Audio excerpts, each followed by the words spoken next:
Ladies and gentlemen, thank you so much for coming back to the Ben Stewart podcast. Today is a dear friend and somebody I've known for a couple years now who's had a deep impact on my life. His name is Jason Pickard. Now, he's got quite a story, so I'll try and condense it here in the intro. Jason Pickard retired in 2019 from Tudor Investment Corp, where he was partner and portfolio manager at one of the world's most esteemed hedge funds. In 2007, Jason was ranked as one of the top 30 traders under 30 years old. So prior to joining Tudor, he began his career as a weather derivatives trader at XL Weather and Energy Incorporated. He holds a BS in commerce with a concentration in finance from the University of Virginia. Since 2019, Jason dedicated himself fully to being a holistic wellness practitioner that has been a passion of his since losing 170 pounds in 2008. He is a holistic life coach level 2 at Chek Institute. We talk about Paul Chek constantly on this podcast. And he's also worked privately with Paul Chek for over 10 years. It was actually Paul that introduced us. So he is currently training at the Process Work Institute in Portland, Oregon. Process work is shaped by Indigenous wisdom all the way from the Aboriginals to Taoists. Jason, his focus is on private counseling and coaching, as well as working with businesses, groups, and other organizations as a group process facilitator. I'm really excited to show you all what group process work is and process work in general. Now, Jason is a board member of the Contemplative Sciences Center at the University of Virginia and has led the Pickard Fellowship Retreat for the past 5 years at the university, giving undergraduate business school students an opportunity to learn wellness and mindfulness. Luckily, I was actually just a part of that group not too long ago. From music to Tai Chi to Bhakti Yoga to Ashtanga Yoga to biogeometry and much, much more, Jason's journey is one that continually inspires me. And, to me, it acknowledges inside me and wakes up inside me that no matter what our past successes are, the school of life never ends. So let's get Jason in here on the Ben Stewart podcast.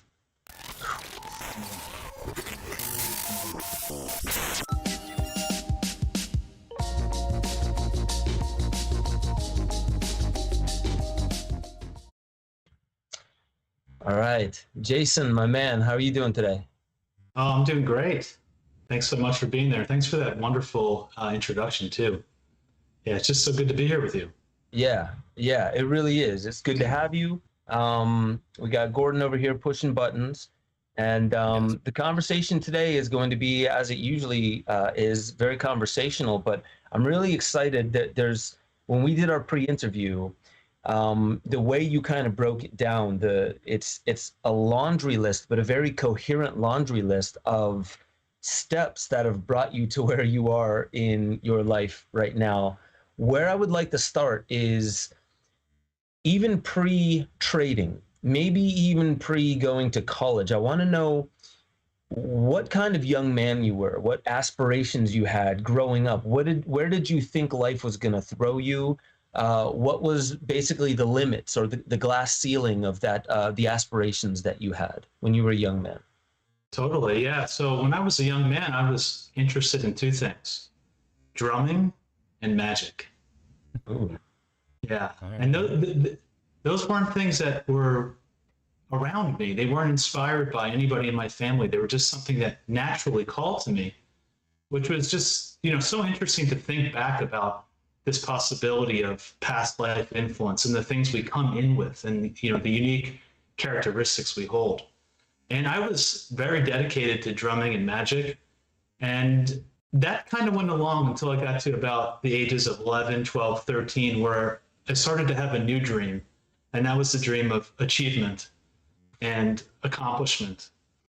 And that's when I got really focused on going to Wall Street. My dad at the time was working for Paul Tudor Jones, who's one of the most famous traders in the world. And I got the opportunity at a young age to go actually to a family picnic where the most important thing was the tug of war competition. And in fact, many of these people that my dad was working with would come to our house leading up to the picnic where there was a competition against other companies to practice for the event. And so when I saw that how much fun they were having and this level of competition for something like a tug of war for a family picnic, I went all in at that moment. And while I kept the drumming and the magic with me, I was purely focused on going to Wall Street from the age of about 12 or 13 until about 39 when I retired. Wow. I would love to know what, like, your concept of magic back then. Like, how were you dabbling in it? What were you reading about magic? Because I was in drumming and magic since age 14 as well, and I don't think I even knew that about you. Yeah. Well, there's a lot, I think, that we have in common. But yeah, my idea of magic was really just going to the magic store and doing kind of sleight of hand magic and little card tricks and things like that. Of course, now it's more magic with a K, you know, this idea of this mystery and this magic that lives in our life, and the idea of this inner alchemy and all of the things that I'm sure we'll get into. But at the beginning, it was just an attraction to just this sort of alternative world, or this sort of little trickery, or this different kind of altered consciousness. And it was just me, going to the magic store and, buying a bunch of tricks and, just trying them out. So it was very sort of childlike. But when I look back on it, I realized that was really the thread that was there. I think that was kind of leading me, or kind of pulling me into another world and out of sort of consensus reality. Yeah. So then you went to university. Yeah. And we don't have to go through all the little stepping stones in university that you went through, but I really want to stick with this thread of like what was going on within you and where your focus was set. Like as you were going through college, it seems like that's probably when you were, very focused on becoming a trader, correct? Yeah. So, sorry. Well, as you tell us a little bit about that, I want to know like where your health was around university time, right, and what you understood about your health and keeping yourself healthy. Like where was your focus, even on the periphery, not just in your main aim, but like your health and relationships as you were going through university? Yeah, when I was in university, and for a few years after, I really only had one focus, and that was thinking about making money. The university prepared me well to be a successful business person, but unfortunately did not prepare me to be a human being, to be healthy. I learned nothing about how to eat. I learned nothing about how to sleep. I learned nothing about how to move my body. I mean, I was in a very typical, fraternal world where I was partying and studying and focusing on trading. And my only goal was to get out into the world and try to make as much money as possible, as quickly as possible. And my health started to really suffer at that time. And it continued to suffer until about the age of 26, 27, when I was 330 pounds. I had very quickly, already become a millionaire. And I was already at 26 years old, hired at Tudor Investment Corporation, which was it was like my dream job, working for my dream boss. I had really dreamt my whole childhood of making to that moment, and here I am, there on the center stage. And to the degree that I was being successful in business, if you just flipped it around, the complete other polarity was that's how unsuccessful I was in terms of taking care of my body. And you said around 26, 27 years old was when you really started to make that shift? Yeah. So I was 26, 27 years old, and I was in really bad shape. I was sitting there, I was over 300 pounds. I felt horrible. I mean, anybody who has been anywhere close to that weight knows how it feels, but I mean, just sweating wherever you go and having clothes that don't fit, and you feel really bad about yourself. Just, you don't feel good. You have no energy. And here I am in this very successful position, but I wasn't getting laid. I didn't have any love in my life. It was all about just a life of excess and really stress and focusing on work. And so I got to this moment where I wound up in the hospital with this leg infection, and my leg turned purple, and it was like creeping up my leg, some kind of infection. And I had a really low moment there. I had no family. I had a buddy of mine who came and picked me up at the hospital, but I just had this sort of epiphany. What's the point of all this? What's the point of working so hard? What's the point of making all this money if I might not be around in 10 years to even enjoy it? Yeah. I mean, so like when we were talking before, you had mentioned you eventually switched to a stand-up desk and you started bringing in different implements like plants and stuff like that. I would love to know, like, when you did that, I want to get this like view in my head of what your co-workers looked like. Were they in the same boat? Were they just as unhappy? Were there other examples of people who are crushing it with health or crushing it in relationships as well as making a lot of money? I mean, give me a sense of what the work atmosphere was like, and then throw in there, once you started making these changes in the workplace, like standing up, being the only one standing up, and all the rest of the implements that you brought in to start helping, how that may have influenced people around you. Sure. Yeah. Before I get to there, I think it might be important just to say one thing about my story. So after that moment in 2006, 2007, I met a trainer named Chaba Lucas, and we started training every single day. I got so focused on exercise. I was exercising before work. I was exercising after work. And really what I had done is just transfer my addiction to food to exercise, which was now more socially acceptable. People looked at me in a different way, which can be a high in and of itself, of every time you go out and you see somebody you haven't seen in 4 weeks, 6 weeks, 8 weeks, they start looking at you differently. You don't even recognize yourself in the mirror because your body's changing so quickly. But I basically, for the next 2 years, I just completely I was grinding it out in a Rocky style, Rocky and Russia style gym in the basement of a building in the financial district of New York. And after about 2 years of doing that, when I lost 170 pounds from 330 to about 160, we had known of Paul Chek because my trainer Chaba at the time had taken some courses with him. So we actually devised this whole video and showing me in the gym and saying, oh, look at this stud. He just lost 170 pounds. Look what he can do in 2 years. And we sent it off to Paul, and we got a message back from him that said, this guy is completely adrenal fatigued.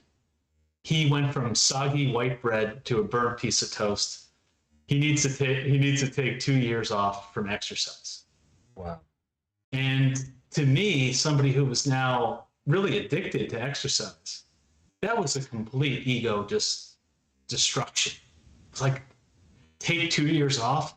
So now I'm thinking, all right, well, he said Paul has this concept of working out versus working in. So he says working in is okay. So then I go and find a Qigong master, and I'm holding a pose for like an hour, like shaking and, doing hours and hours of energizer exercises. And it wasn't until I went out and visited Paul for the first time in around 2010, had my first shamanic experience, that really opened the door for me. And that was how I came back into the workplace and started integrating some of these things that I was learning. To answer your question about what people were doing, I mean, I wouldn't say everyone is, out of shape per se. People are generally stressed out. It's not uncommon to hear somebody have a heart attack on the trading floor or have a stroke. I'd seen that, from the time I was 16, 17 and interning in that environment until present day. That happens often. People aren't that healthy, and some do a better job, of course, of balancing themselves. And, the environment at Tudor Investment was pretty well-rounded.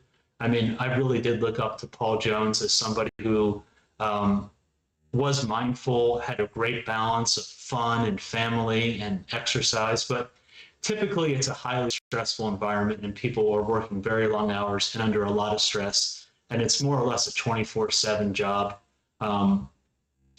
So when I started incorporating these things, people were friendly towards me, but it's a little bit strange, right? I'm on a trading floor with hundreds of people and everyone's sitting down. And all of a sudden I literally had to cut my desk out of the row of desks to put in a standing desk, which would go up and down. And I'm on a Swiss ball. I had a thing where I was kneeling on the ground on one knee. Of course I had a chair, I was standing. At one time, I brought in a whole tray of rocks that I was standing on so I could stand on something natural. I had plants and feng shui advisors and a massage chair, all sorts of things, exercise equipment, anything I could do to kind of make myself comfortable, introducing art into my day and introducing meditation as part of my process. And it was kind of interesting because at first it was a little bit strange for people, but 6-7 years later, which seems like kind of a long time to catch on, they redid the whole trading floor with standing desks. Mm. So it's one of those things where, I would bring my food in every day. I would bring in, my own water. I'd bring in my own coffee. I had my own coffee machine. I started doing these things, and little by little, it starts to bleed out into the rest of the firm, where they start incorporating more organic food, where they start kind of having an environment that's conducive for exercise. They start putting in standing desks. Of course, nobody was really educated on proper ergonomics. You see people like leaning over their standing desks like this, with the elbows on the table, but it's a start. And I feel really proud that I was helpful in getting that ball rolling while I was there. Beautiful. And you had mentioned then when you met Paul Chek, you had this shamanic journey. Yeah. Where, just before that and then just after that, where were you at spiritually? What did you think about the beyond, the material realm? What did you think about that before? And then how did that shift with that experience with Paul? I had a lot of questions that were unanswered. When I was 2 years old, one of the things that we talk about in process work is we look at our earliest childhood memories or our earliest childhood dreams as sort of this mythical pilot wave that drives through our life. It's almost like can give clues to the reasons why we came here in this lifetime. It can give clues to sort of our core wounding and also our core strengths and powers. Now, one of my earliest childhood experiences when I was about 2 years old, I remember being with my mom, who was 9 months pregnant, and she lost the baby about 2 days before she was going to give birth. And for some reason, they were going to be delivering it the next day. It was like going to be some sort of induced labor. And we were out in some park, my mom and I, and some woman came up to my mom and said, when's your baby due? And that's when I had this realization that this child had died. But there was no really explanation to me about cycles of life, about birth and death, about the soul or the Atma, and all these different concepts. So all throughout my childhood, I was sitting up at night in my bed and just saying, what is death? Is it the end? Wow. How can it be the end? But how can it not be the end? And I really didn't know. And it sort of almost tormented me in a way. And so I really held that curiosity and that confusion really up until that point when I met Paul. I was also very, very sort of strict and tight. My diet was perfect. And I was exercising all the time. And I would say I had this sort of dryness and this strictness to myself. And when I met Paul, the one thing that he really gave me the most in that moment was the ability to play. I realized that living is fun. It's playful. Taking care of yourself is fun. It's enjoyable. We had just fun exercising, doing Tai Chi, making art, even watching a movie. I'm like, this guy's making popcorn. Paul Chek eats popcorn. To me, I'm thinking that it's kale and organ meats. And here we are having butter popcorn, and he likes it a little bit extra burnt. And I'm like, and we're watching some action movie on his couch, hanging out, smoking tobacco. And I'm like, this is just fun. And it just really gave me the opportunity to open up, to be myself, to express myself, to laugh, to play, to have joy in my life, and to find that in taking care of myself. When we did my first shamanic journey together out in front of his house when he was living in Vista, and I didn't know what to expect at all. But what I can say is, when we were done, it was like an 800-pound gorilla came off my back. I was just rolling around in the grass, just feeling the earth and the smells. And he had this amazing orange tree, and I'm taking an orange and I'm biting into this thing, and I have juice all over my face, and life just felt full and rich, and felt like I was finally alive. I was born again. Wow, because that does sound like a child just rolls around, eats something off a tree, gets messy, and it's fine. It's part of the full immersion. I love that. And as you're saying that, it reminded me of something we talked about right beforehand, that I had forgot to intro, which was, how you asked if you would be able to share a mantra that you share in process work, and I figured Yeah.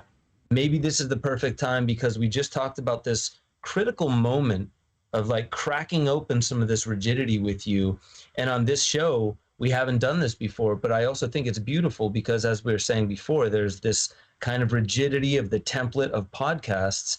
And I've, for quite some time, been focusing on like, how do we bring the ceremonial element into these moments as well?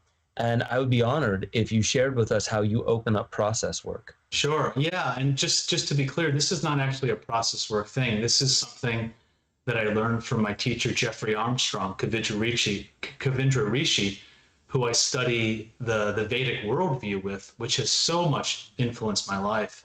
This process of becoming a yogi, and learning about this 7,500-year-old ancient wisdom and the chanting of mantra and bringing that into my daily life and into, my eating and my dreaming and all of it. So, this is something that I like to do, that's traditionally done, a chant to offer respect to your teachers.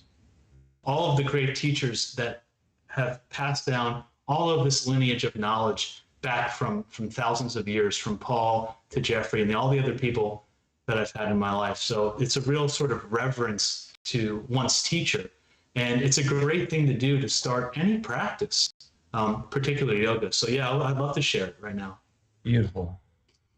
Om Guru Brahma, Guru Vishnu, Guru Devo Maheshvaraha, Guru Sakshat Parabrahma, Tasmai Shri Guruve Namaha.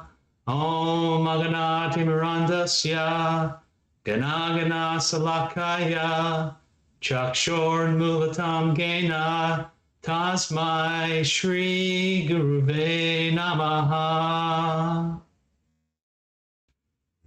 And that last part means I bow to the divine guru who, with the torchlight of knowledge, forced open my eyes that were blinded by darkness. What was that line? That one line again, then? In Hindi or in Sanskrit? So the Om Aganati Mirandasya Ganagana Salakaya Chakshor Milatam Gena Tasmai Shri Guruve Namaha. That's the way you explained it then when you translated that is truly powerful. How much we are all blinded by, not just darkness, but much of the veils we place in front of us. I think it's one of the most humble and powerful things. I think it was Krishna Das, before he started kirtan, he did something similar, but I mean he did it in English, where he was basically just thanking all past teachers before. Yeah. That's what we did just now. And we're all here because of that, right? We've all had these great influences, whether or not it was our parents or some great teacher that we had in elementary school or high school or college, or a guru, or a Paul Chek, or et cetera, et cetera. There's this lineage of knowledge that you can get opened up to, and when you receive it so gratefully and so humbly that all you can really do is say, I want to be in service to share this with others. I want to be in service to share this with the next 7 generations. And it's a responsibility, because without it, it will get lost. Yeah. So for the audience, I want to reestablish where we're at. And that is you at this point where we got, you had met Paul, you began, I mean, even before that, you began transforming your life in the direction of health. And then your meeting with Paul cracks you open, and this realization that it's not all about accomplishing tasks, but also the fun and the real just being and the living. So at this point, you were one of the most successful traders on Wall Street, doing incredible things, more money than you knew what to do with. And I now want to understand, what was it that was the unraveling or just the breaking point where you realized the trading world was not for you anymore? And was that difficult? Yeah, thank you. So I kind of lived this parallel life for a while, where after I met Paul, I was extremely into, shamanism, all of the things he was teaching me, the four doctors, world religions, philosophy, science, quantum physics, etc. But I was still very much entrenched in this consensus reality mainstream trading world. I first met my Tai Chi master, William C. Chen. I started meditating and meeting all sorts of meditation teachers and a whole list of people that I work with and met along the way. But it really wasn't until about 2016, 2017, where I started to realize that trading being up here and the other things being up here, it started to do a reversal, where I started getting into work later because I wanted to spend more time meditating. I started wanting to get into the gym in the afternoon, and I started realizing that, I have so much respect for that industry. It is so hard to find a competitive edge, what they call alpha, to really make a difference, where, you're literally sitting there in front of a computer and somehow you're creating money. It's really an art. It's really an art form, and it's a creative process. And I had so much respect for it that I realized that I wasn't really capable of doing it in the same way anymore, because my mind and my heart weren't really in it. At the same time, I went through a really, really wild and tragic divorce at the time. It turned out beautifully now. I have 3 amazing children and a new wife, Kara, as you know. But there was this really interesting, challenging period where I had my 2 girls who were only 1 and 3 years old by myself for a year as a sort of a single full-time dad. I was managing over $1 billion portfolio at Tudor, and at the same time I was going through a divorce, and I just realized I needed something new. It was almost like the universe were giving me all of the signs that something else has to shift here. And I just had this awareness of, I have to follow my joy. I have to follow my bliss. I've been doing all of these amazing things outside of the trading world. And I just wanted to challenge myself really, to see if I could step out and do something different, to be there for my family, but also to be there for myself and to be in service to the world instead of really just working, mostly for myself. And that was around 2019 when I retired at 39 from Wall Street. I left this, incredible job. I was, partner at one of the greatest firms in the history of Wall Street, and I let it all go. And it's a very interesting thing when you walk out, because all of a sudden you go from this very important person to no emails, no phone calls.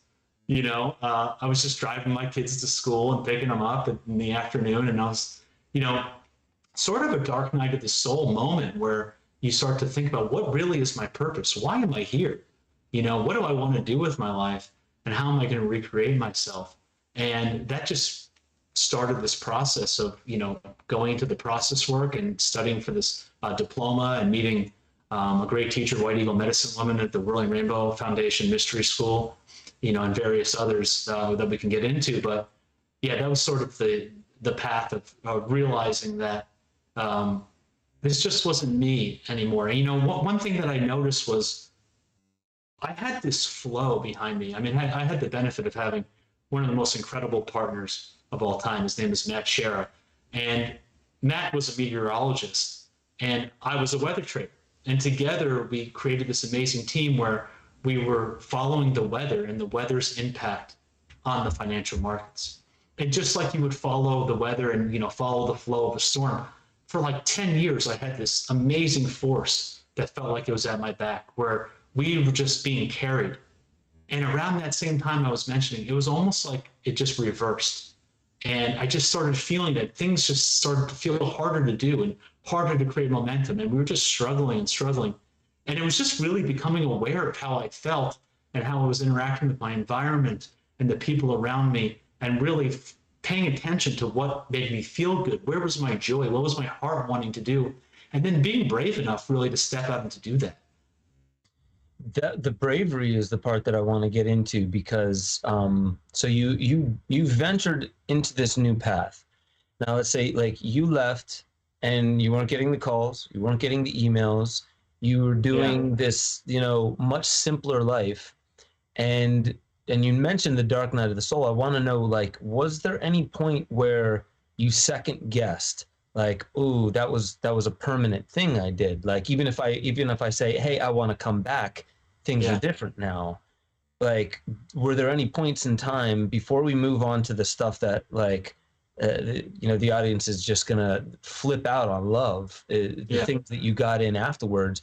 But was there a moment or any moments where you realized or you felt you had to question yourself? Was this right? Did I do the right? Yeah, totally.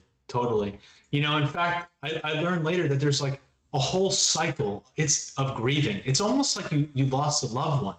You know, there's shock, there's disbelief, there's regret, there's anger, you know, and then you kind of move around this circle, and eventually you start to kind of not only let it all go, but then start to reintegrate these things. And you realize that it's not really a death. You know, the skills and what I accomplished in the trading world are just coming with me and working with my clients. In fact, I recognize a lot of the same skill sets in terms of, you know, recognizing patterns in trading and recognizing patterns in my clients. The whole idea of, you know, trading being an art, and then, you know, therapy and working with people in a process work or in other capacities being an art as well. So it takes the same kind of discipline, the same kind of focus. So yeah, there were some kind of moments where I was like, what did I do? You know, I just did what?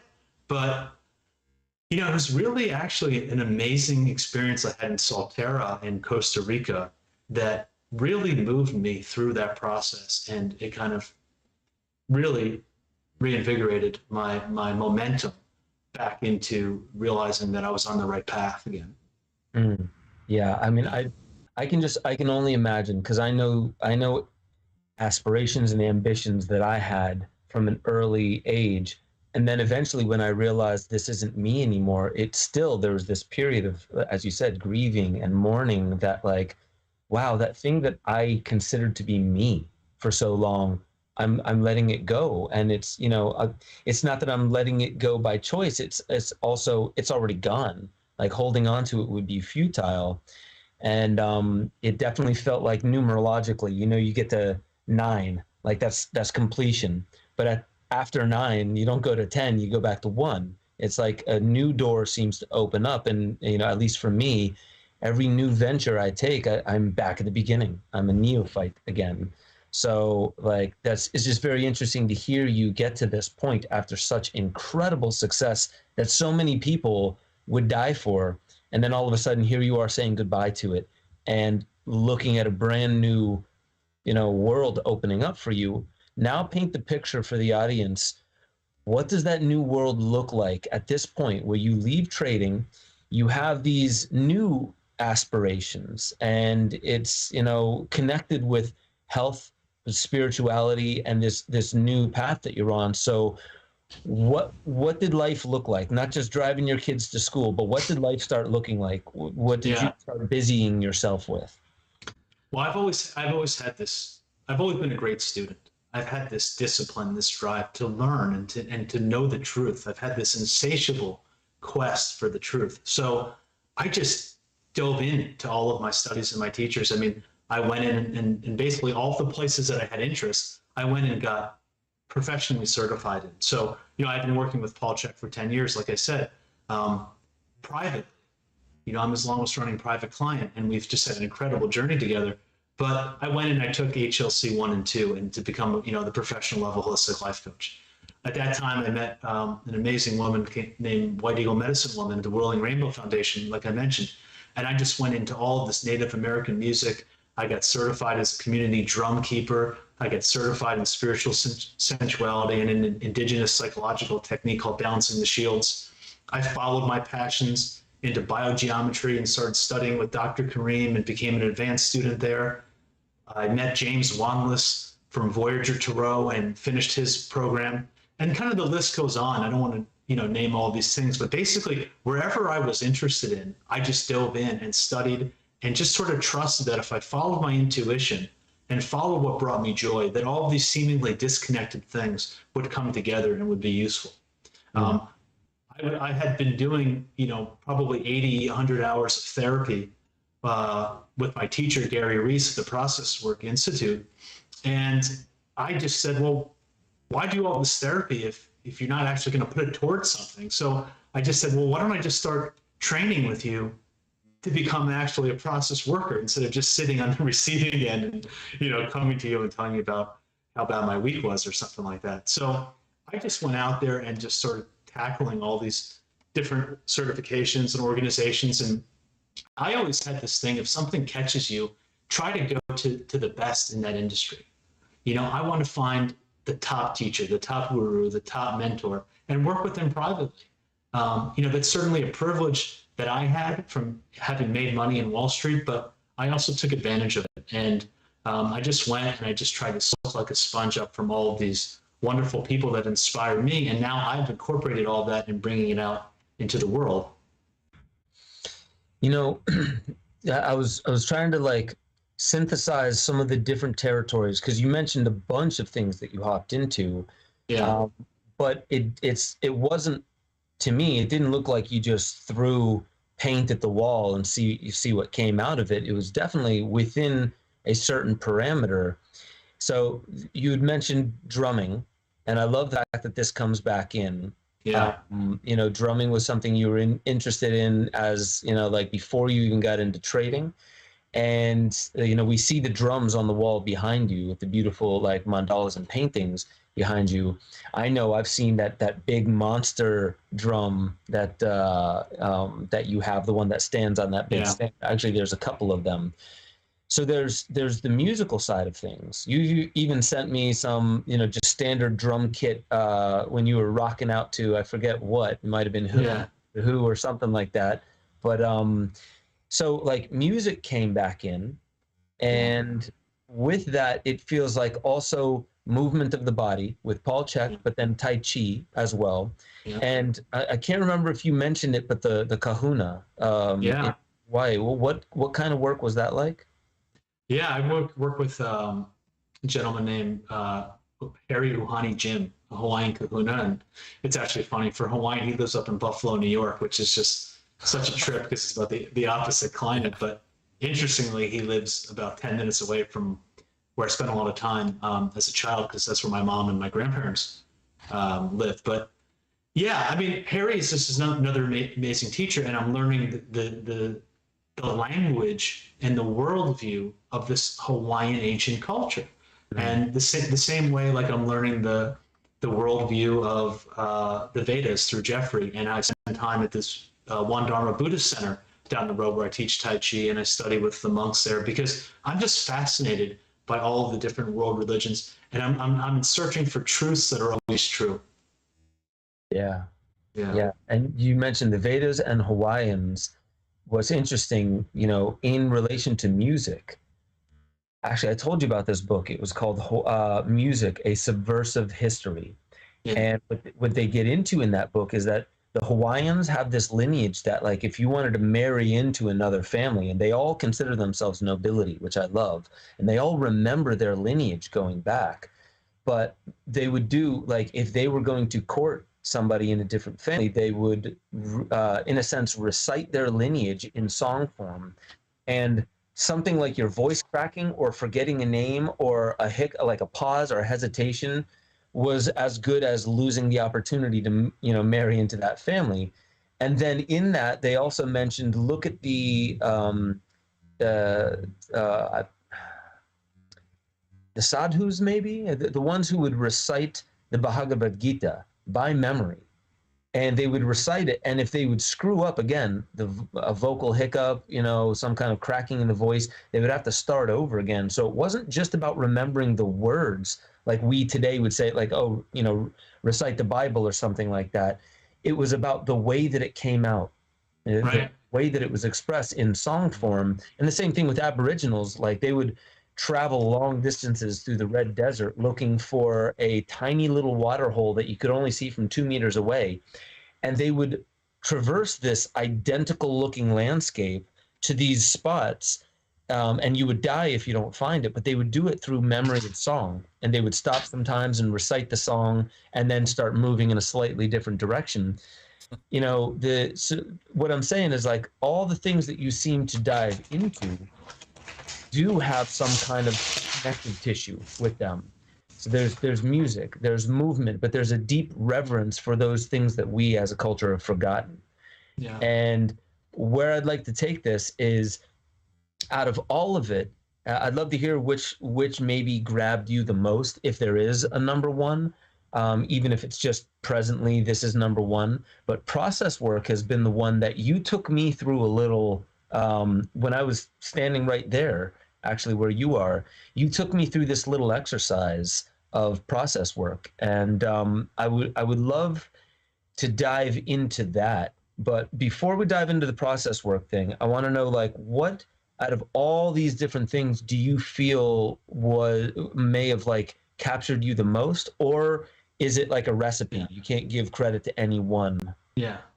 Well, I'd love to actually you just really stirred up a few things to me. I'd love to say. So one of them is, you mentioned this sort of cracking in the voice, and that was present in sort of like an Aboriginal or an African culture you mentioned, and also in this Vedic culture. And I never really heard of that, but from a process work perspective, we call it a double signal. If we were going to go shake hands on a contract, and we went to shake hands, and I was like looking away, or if you asked me, hey, do you want to go out to dinner tonight? And I'm like, yeah, okay, yeah, let's go. It's these little things of like incongruency where our body or our voice, it could be with the tone of our voice goes up, it could be our eyes move, it could be we take a deep breath. Our body is always giving the signals of the truth and our whole self. And sometimes our primary personality might override it and say something that we think we need to say. But if we're not completely congruent with what we're doing, there will be a tell, right? A poker sort of tell. And so as a process worker with my clients, I'm looking for those things, times when there's sort of like an incongruency in the energy. So I think what those wise people were picking up on was, somebody here is reciting this, or somebody here is singing this song, but in fact, they're not 100% there. There may be something about them. If you can imagine, if somebody's about to get married to somebody and they're singing the wedding song and their voice cracks, maybe there's a part of them that doesn't really want to get married, and they're just getting married because their culture is forcing them to, and that may be headed to a divorce. So to ask them, hey, I heard your voice crack. Is there something more you want to say about that? How are you really feeling? Oh, well, I just really nervous about this, and, I really love somebody else, but I'm doing this because my mom, whatever. So, there's a lot of information to following those tells. And just a few more things about the music, because you got me so inspired. I went and did a persistence hunt in Botswana, in Namibia, where I lived with the Kalahari Bushmen for about 10 days in the bush in, what I thought was very extreme conditions, but for them, it's just life, right? To me, it was like, oh my God, code red. But this is just like everyday life for them. And we attempted, which we did pretty successfully, to hunt animals on foot by running them down to exhaustion without the use of any kind of weapons. And this was really a wild and amazing experience. But one of the most meaningful things was, after we finally caught an animal, which was sort of like an African deer, on like almost the last night, it was the celebration that we did that night around the fire. And you can imagine the women of the tribe sitting around the fire with the children, and the men with these, like loincloth, wearing nothing. with like little, shell rattles in their feet, were doing these sort of like trance-like dance around the fire, where we were singing different songs for different animals.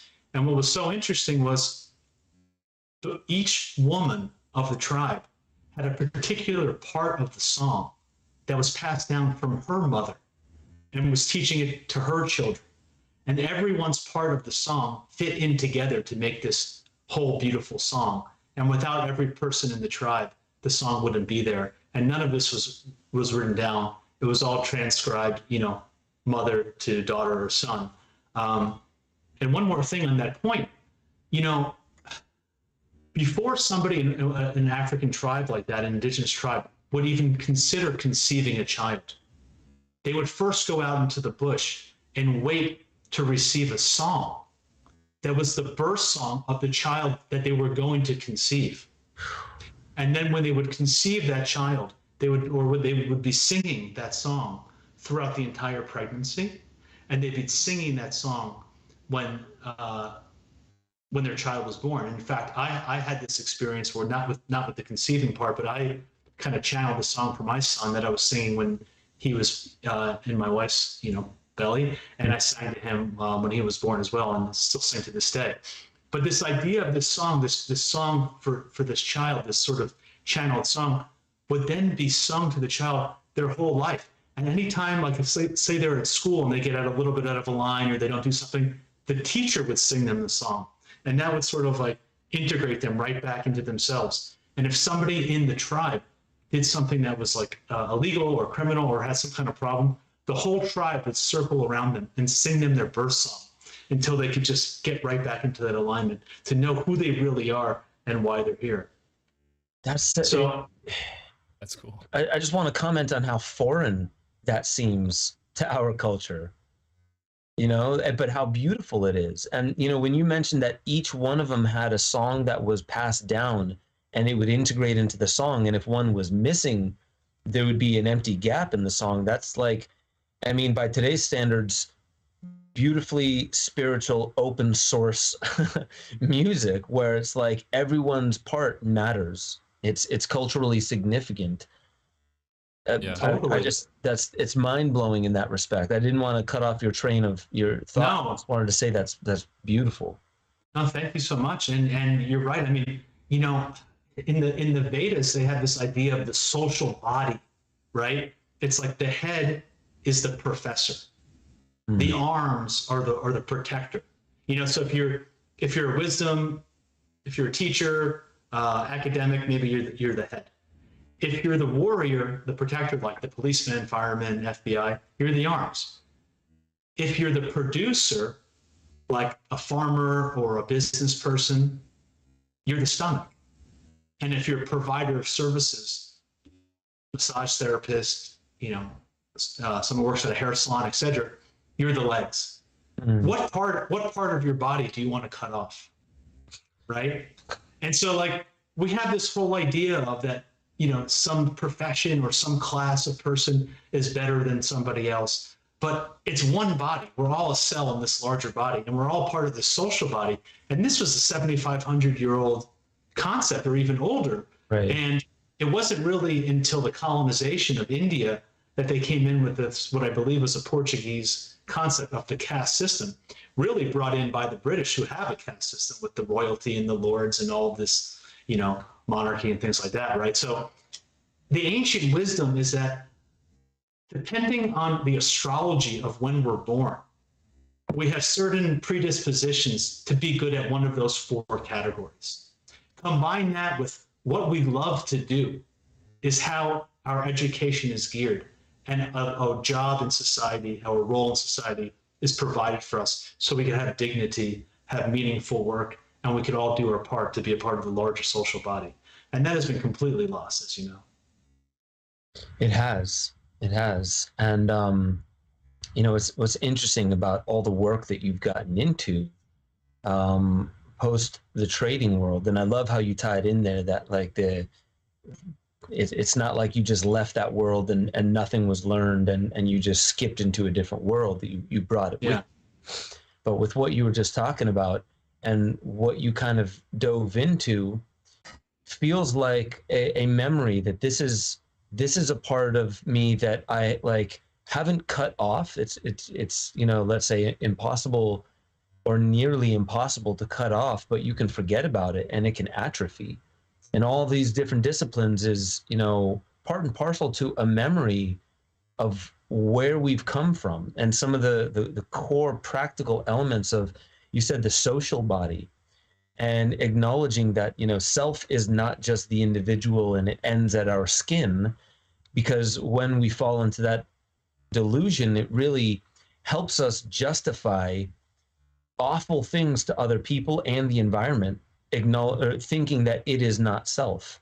And so, I mean, what I'm kind of sensing with all this work that you've been doing, and I want to get into the process work here, but what I'm sensing here is that all of this is ancient wisdom.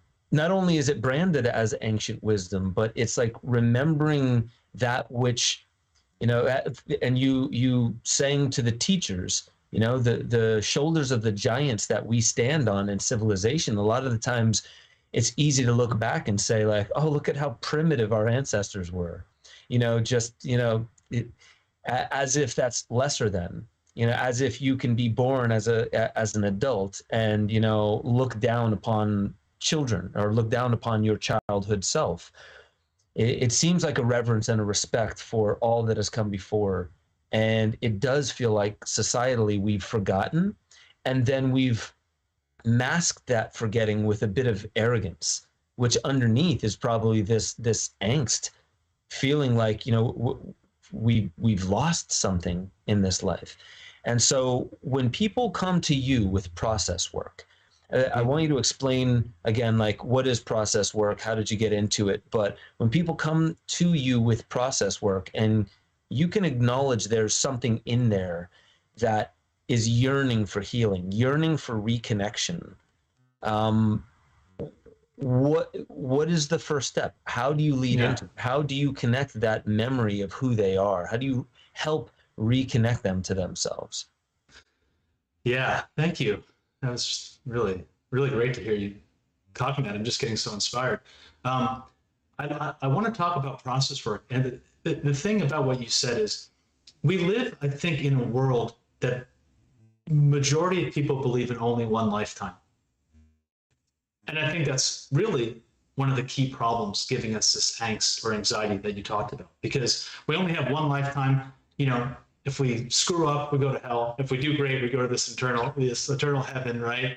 But I only got one shot, and that's all there is. And so we might as well just chew up the earth, you know, dig for resources, and just leave it a mess, because who cares? We're gone. But, you know, the Indigenous believed in doing every action for the 7 generations before and the 7 generations after, and living in a way of reciprocity with the laws of nature. And that, I think, is why we're feeling so much anxiety. It's because we're not living in reciprocity. We think that there's only one lifetime, and, you know, we think it's sort of this mechanical universe. So, you know, to kind of segue into process work, Arnold Mindell, the founder of process work, that founded process work on Jungian psychology, on indigenous cultures, shamanistic cultures, and also the Aboriginal cultures, as well as Taoism, says that one of the things that people have is a marginalization of their dreaming process. So many people feel this sort of mild chronic depression, as he says it. You know, you wake up, you go into your job, you feel you're not like clinically depressed. You might not even be on psychiatric medication or anything like that. Well, there are tons of people that are, as we know, but you just don't feel like, you're just mildly chronically depressed. I think a lot of people can really relate with that, whether or not they experience that now or they've experienced it before. But there's just this sort of like gray cloud that like life doesn't have that like zest or that juice that they're looking for. And he says that it's really a disconnection or a marginalization to our dreaming process. Mm-hmm. You know, our dreams are not just what happens when we go to sleep at night, okay? You can dream at night, of course, and that's incredibly rich, but you can step into this dreaming process at any time. We have daydreams, we have fantasies, we have flirts, we have flickers of energy, we have body symptoms, We have synchronicities. We have spontaneous movements, little flirts of inspiration and creativity, right? All of these are part of our process that are awakening us to our fullest potential and our wholeness, and what we sort of marginalize, what is secondary to our waking kind of consensus reality.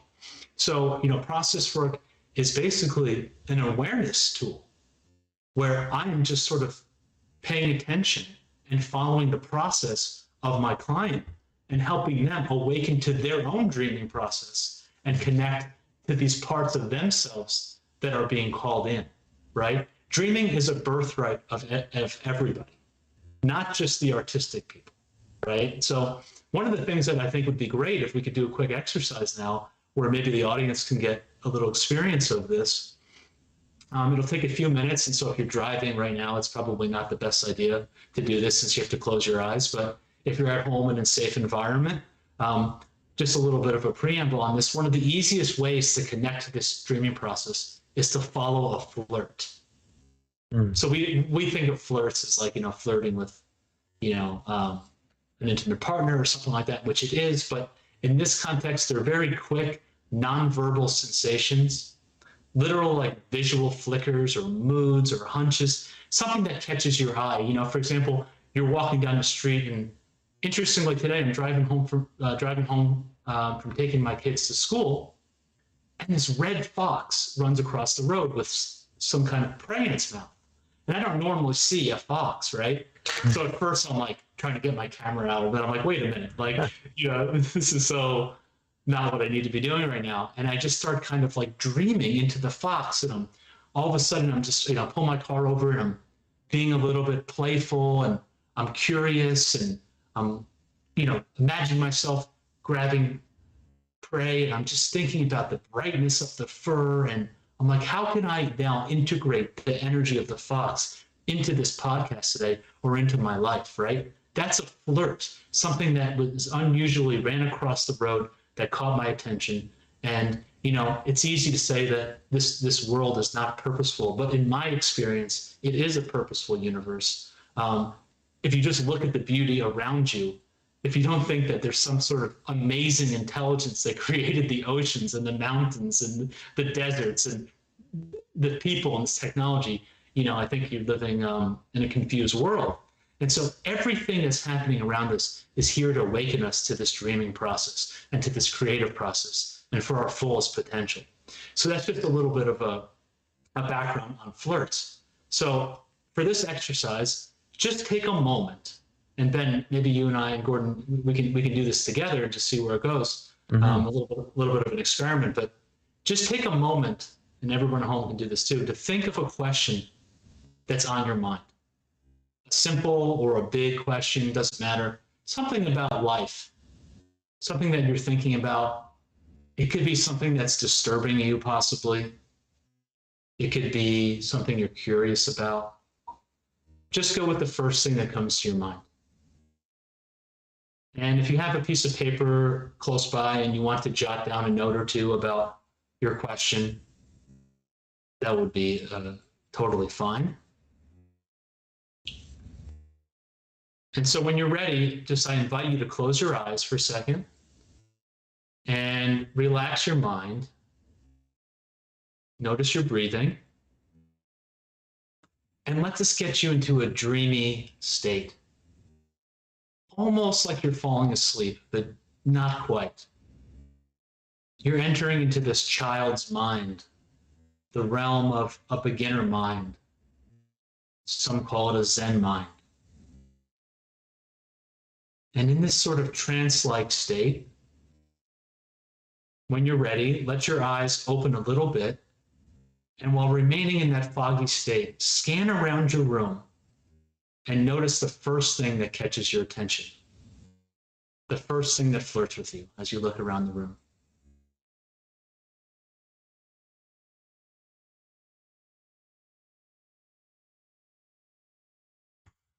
Go with the first thing that jumps off the plate at you.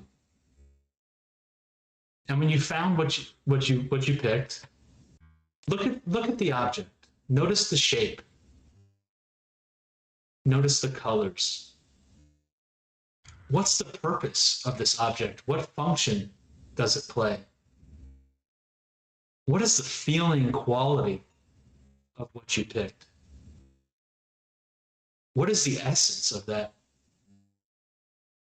And what energy or feeling does this bring up in you? And jot down just a few notes about that, a few tips for yourself about a few key words about what you experienced there.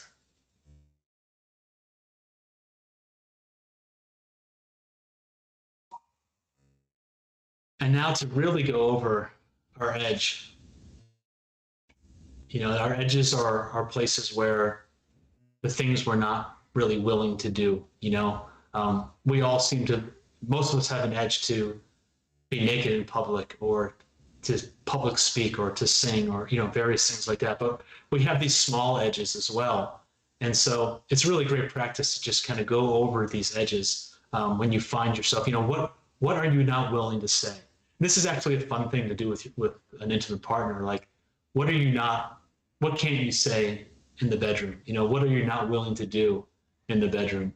You know, what role are you not willing to play? And see if you could explore those a little bit. But right now, just sort of in a more PG version, see if you could just try and feel this object inside of you and actually even slightly become that object. Feel that thing in your body, take its posture, move like it, and try to make a sound that it might make or even speak its words. And as you do that, sense the message it's trying to bring you now. Ask yourself, who needed to see and experience this thing that flirted with you? What part of yourself needed to see and experience this today? And then when you're ready, you can come back to consensus reality, back from dreamland.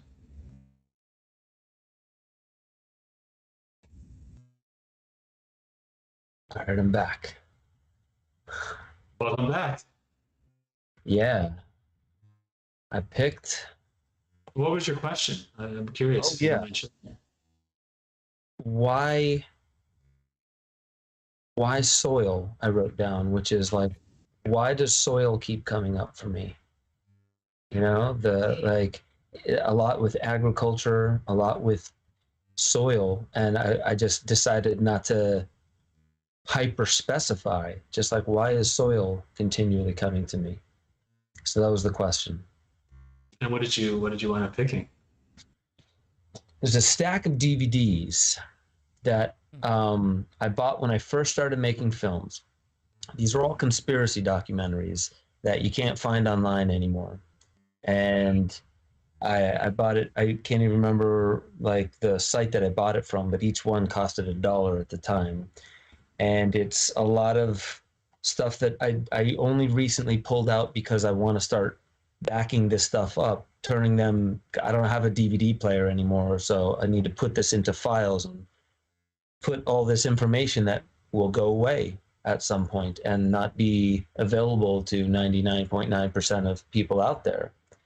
So it's interesting. I started making some connections between what this means to me and what soil means to me.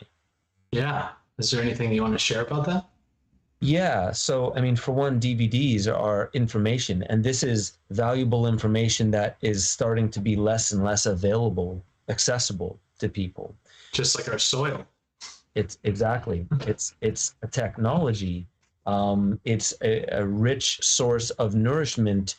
You know, if you're looking to know, some deeper secrets, I mean, this stack right here would be enough to blow most people's minds wide open.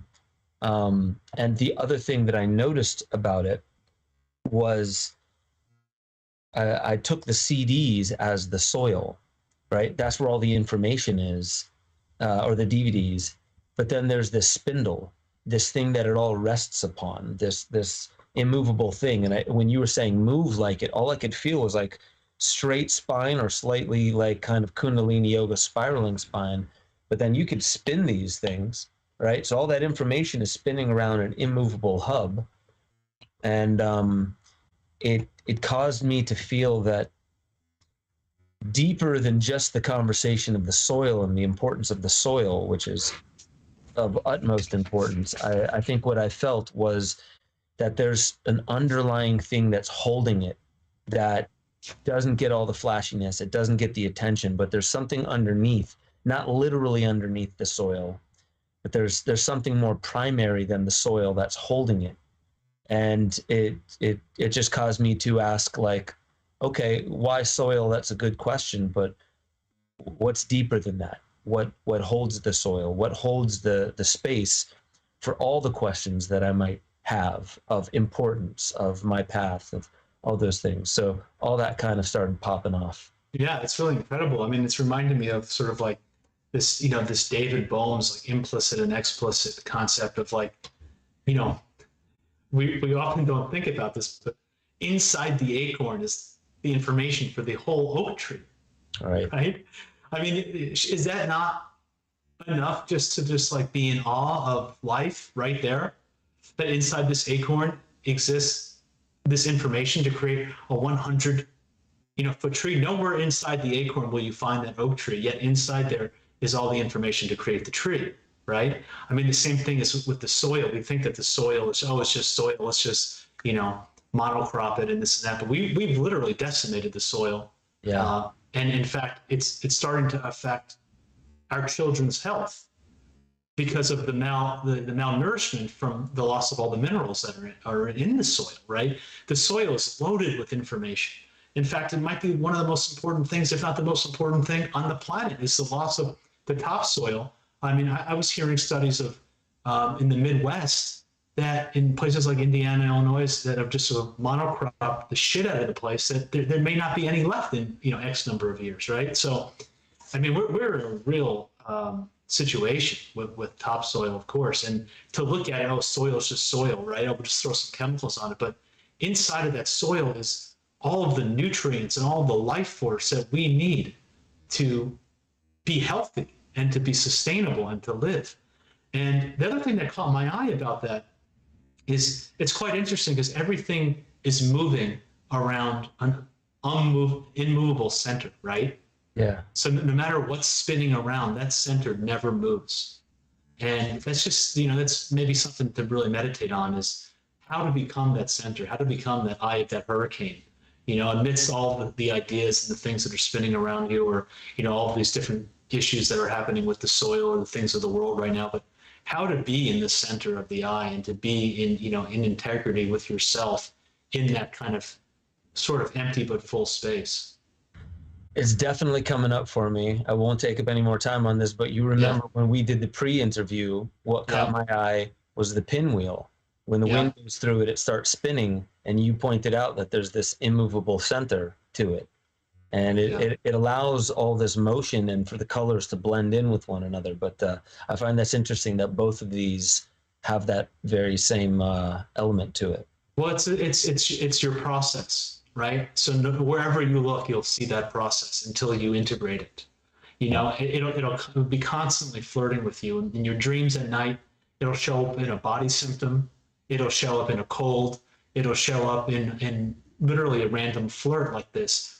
If you look at life with a curious mind, like a child's mind, with a meta skill, as Amy Mendel says, of a feeling quality or a style of curiosity, a good attitude, as the Native Americans say, of just being curious and questioning and asking, having a relationship with whatever you want to call God, or in the Vedas, Bhagavan, or in process work, process mind. But it turns out that just showing up in the right mood is enough. We're all eligible. There's no other eligibility than just showing up with a curiosity to say, I want to know more. And when you ask that question and you show up in the right mood, you hit a jackpot of richness in your life, where everything has meaning, everything is happening with you, for you, as you. And you just start to see all the unfolding of your process and everything around you. I love that, man. And it hits so deep. And I would love to hear Gordon's question. Did you write one down? I did, yeah. I was multitasking a little, but Good to see you, Gordon. Yeah. And I'm curious, I had a few questions too about just some of the, because you really truly are embodying and feeling this. And I have similar parallels in my own journey, which is interesting, starting off in finance myself, but coming a long way into where I'm, meeting Bennett Gaia and a whole different sort of, I can relate to a lot, but I'm just curious, I guess. Well, first, my question was kind of just what was, in my mind, it was just sort of what resonated in a past life, just sort of like whether it's an actual archetype or an actual life. And then I opened my eyes and I tried to be neutral, but I already knew kind of what was in front of me. But immediately what resonated and I looked at was the pen I'm holding. And then what came up was kind of seeing myself writing as if I was in like almost a big library or something for a second. And then just the ideas of creation and writing came up. And it was just saying, the message was more just remember to create and not just curate. And so I was like, oh yeah, that's right. I'm also stoked to create and not just curate. And so, yeah, it was just a little bit of an inspiration and nudge to be like, hey man, you're awesome. And you have things you can inspire and do to be part of the creation process more. And so I'm like, oh, that's true. That's so interesting. It's so interesting because I mean, essentially, what you picked up about your past life processes in a lot of ways what you're doing now, right? Recording truths, and creating that way. Yeah. I mean, it's something that I really somebody who came from being very left-brained and still being very left-brained and sort of analytical, but giving myself more trust in trusting things that the logical mind couldn't necessarily understand, but then seeing the proof of it really helped me to gain more confidence in these ideas of synchronicity and the ideas of things do happen for a meeting. It's not just complete randomness. And going through my own journey of, being sort of spiritually secular to now being somebody similar to yourself, I believe we're spiritual beings having a human experience. And I think it's really interesting how you brought up this concept of how if we seriously try to integrate the concept of past life regressions into our systems and designs and philosophies, how much different would we be as a species, where we really saw ourselves more as this cumulative experience of many iterations, now just doing it again. But, I just think it would be, you interact with people and you see how much different they are who believe this. And you see in their actions and the way of being where they just seem to be happier people. But the logical brain for me first, I'm curious for you, was it a combination of, was it psychedelics? Was it meeting certain individuals? Was it, for me, I know a lot of it, I researched UVA and perceptual studies, near-death experiences, out-of-body experiences. I've researched past life regressions. What kind of gave you the confidence and the knowingness at this point to say like, no, this is not my first time around here. And this is important. The lessons for the spirit having this go around is more important than anything materialistic, currently. Yeah. Well, yeah, certainly there's a lot of ways to understand that academically, but when you have shamanic type experiences, you really can start to see that more in front of your face. So right. I certainly think that psychedelics and shamanic experiences certainly helped a lot. Really, for me, it's about finding the great mentors I found in my life. When I can physically see somebody living as a living teacher and living their life with in this sort of way, that was probably what had the biggest influence on me. Meeting people like Paul, meeting people like Jeffrey Armstrong, etc. When I see people embodying the truth and holding that, there's an energy, there's a frequency that is just undeniable. I really think, personally, that it's about we're remembering, we're being reminded. Right. It's like we've had experiences and they're too much to hold, so we come into this life not being able to remember any of them. But it's really a process of picking up where we left off. It's literally a remembering where we Right. remember who we were. We reawaken to where we left off on this path. And when you see like child prodigies at somebody like Mozart at Right. 3 years old writing symphonies, and you see artists 5 years old making masterpieces. I mean, you have to be kind of pretty ignorant to think that there's no sort of influence that came in from another place, right? So Right. Yeah, no, I completely agree. I mean, when I'd see these stories of childhood stories, like Ian Stevenson's research of young children describing World War II, Yeah. pilots crashing, knowing specific titles of ships they're on, they knew specific addresses where they lived, they'd meet the family, they'd go to the site where they'd maybe, crash as a plane, they'd have emotional releases. And exactly, you'd hear about people with phobias who'd go through past life regressions, and they'd talk about being a Civil War soldier and being killed and bayoneted in this specific spot where they have a birthmark. And these phobias, just like these skill sets, I think carry over.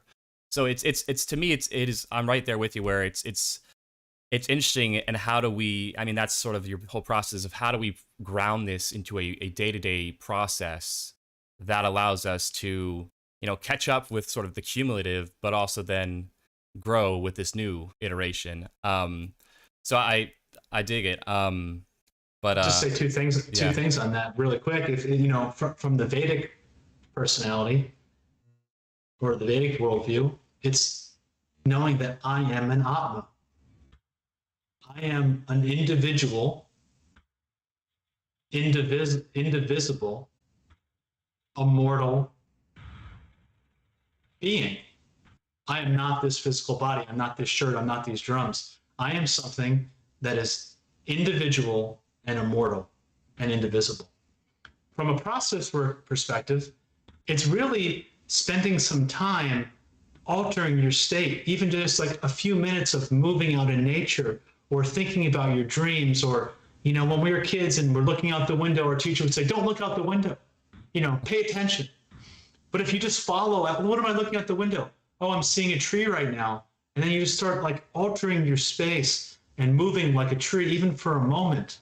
Getting into a little bit of an altered state or a little bit of a trance-like state can connect you to these other realms where you could have insights and see the sort of the bigger picture, that we are not just this physical body. We are not just this material world. We are something that comes from beyond that. Yeah, man, it's super powerful to hear. It's not like these words haven't been spoken before, but it's beautiful that like you embody it. And I just want to recap for the audience. Like we started as a young man interested in drums and magic. And we went on this journey to the tops of mountains that people only dream about.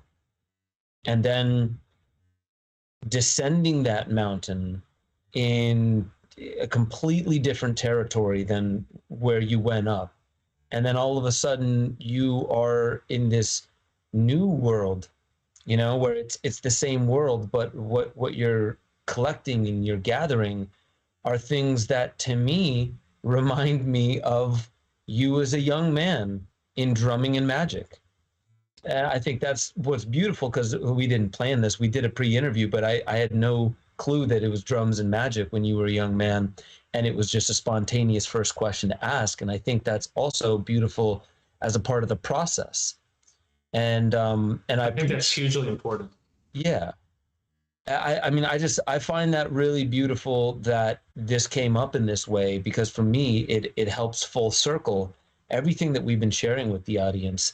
And, as well, you've helped me when I was standing there in that room, and then when we were pre-interviewing, and then right now with those literally glimpses of process work. Because what we did, you even said it when we spent much more time. You took me through a couple different ones where we did a song version of the process work, and then we did another one where like you kind of move into something and you allow your body to move around and almost develop the dance of something.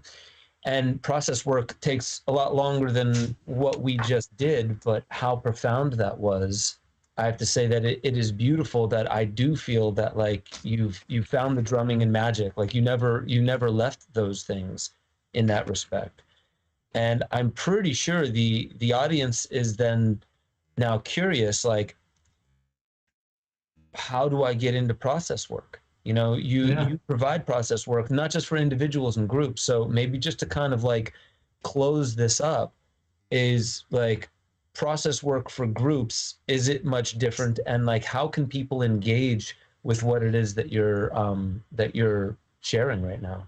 Yeah, thank you so much. And just a few comments, if I may. Yeah. I think that really was the magic for me, is that going back to what I loved to do as a child.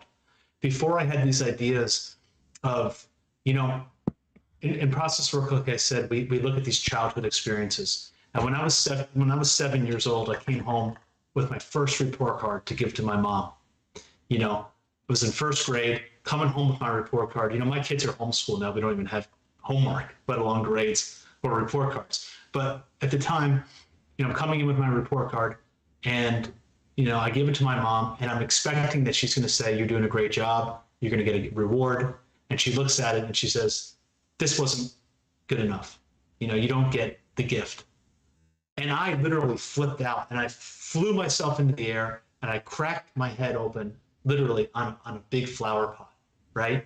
So I go through my life now trying to chase that report card.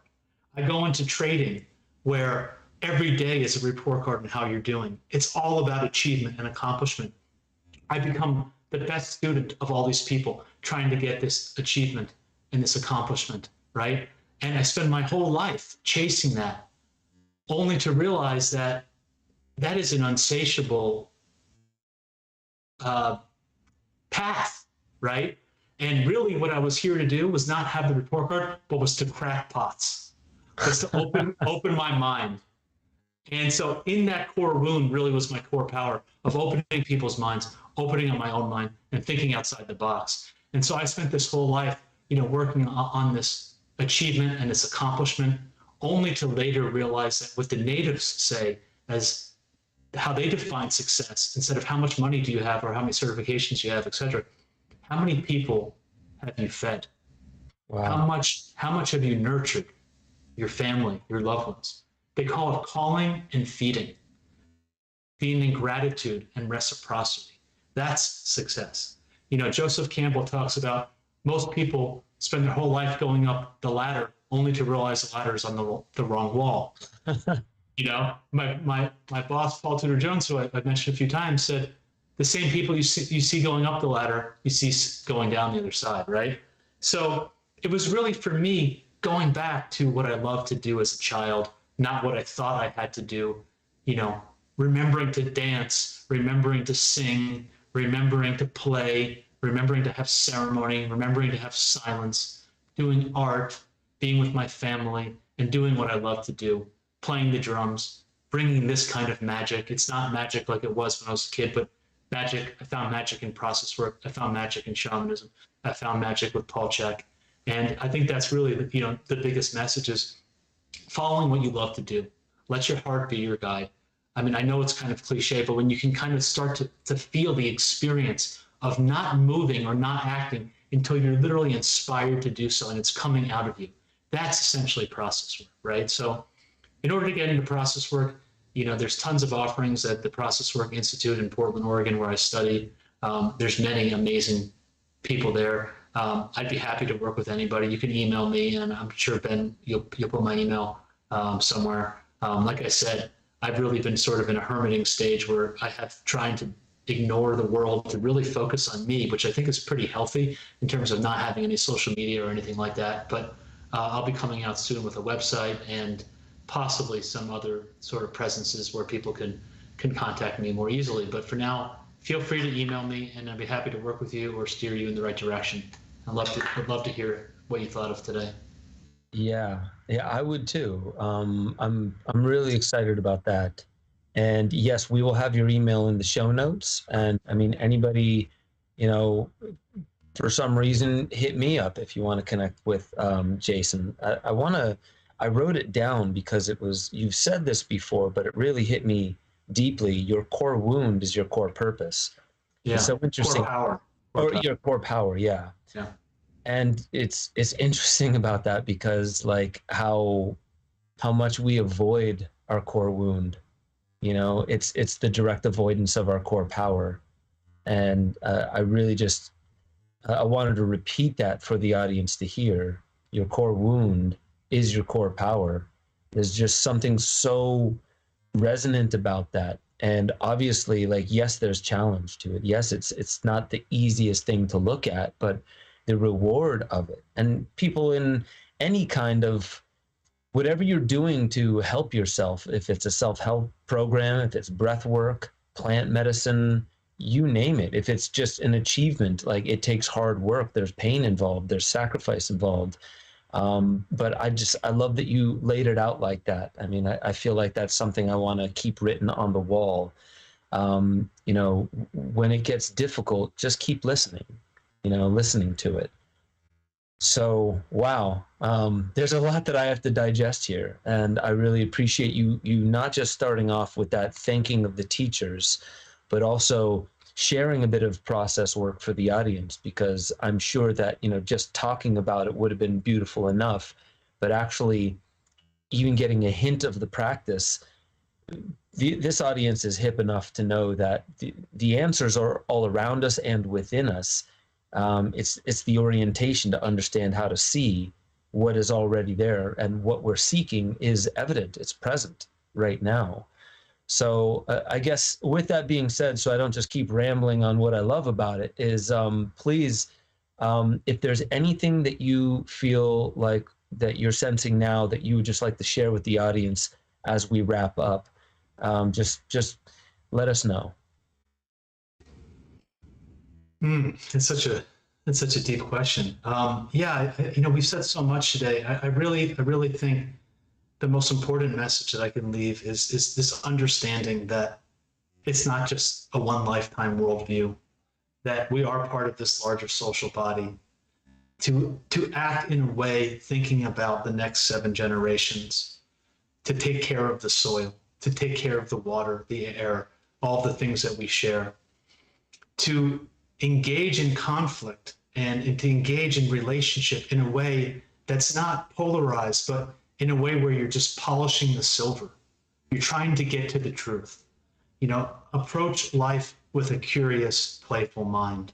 And let's try to leave it a little bit better for our children and their children. Couldn't have said it any better. Jason, thank you so much for joining us today, man. It's been a pleasure. I just am so happy to be here, and I just want to thank you. It's been great being friends with you, and we met in such synchronistic ways to begin with, thanks to Paul, and thanks to us following our own flirts, and despite times being difficult or family obligations, always making it a priority to get together and to do a little bit of medicine work together and to have a little bit of fun and to get our kids together. And I just really have enjoyed being your friend, and I'm just so inspired by all the work you do. Thank you so much again for speaking at my retreat at the University of Virginia, and thank you, and Gordon as well, for being for being the torchlight of knowledge. Pleasure, man. Yeah, I'll have to do this again. We will. I would love to. So much more we can go into. Well, beautiful. Yeah, man. It's been an honor to know you, Jason. It's been an honor to learn from you, and I feel the same with the audience. I was so present with this that I wasn't really checking the chat, but I see Jeffrey Cummins lighting it up over there. I just want to say to the audience, thank you, because whatever feedback I do get on what it is that Gordon and I do here on this show, as well as the Waking Infinity, this is part of sharing. This is part of the reciprocity. Me understanding how to become better, and that's why we have this quality of conversation on this show. So with that being said, I really do hope that everybody can take this to heart.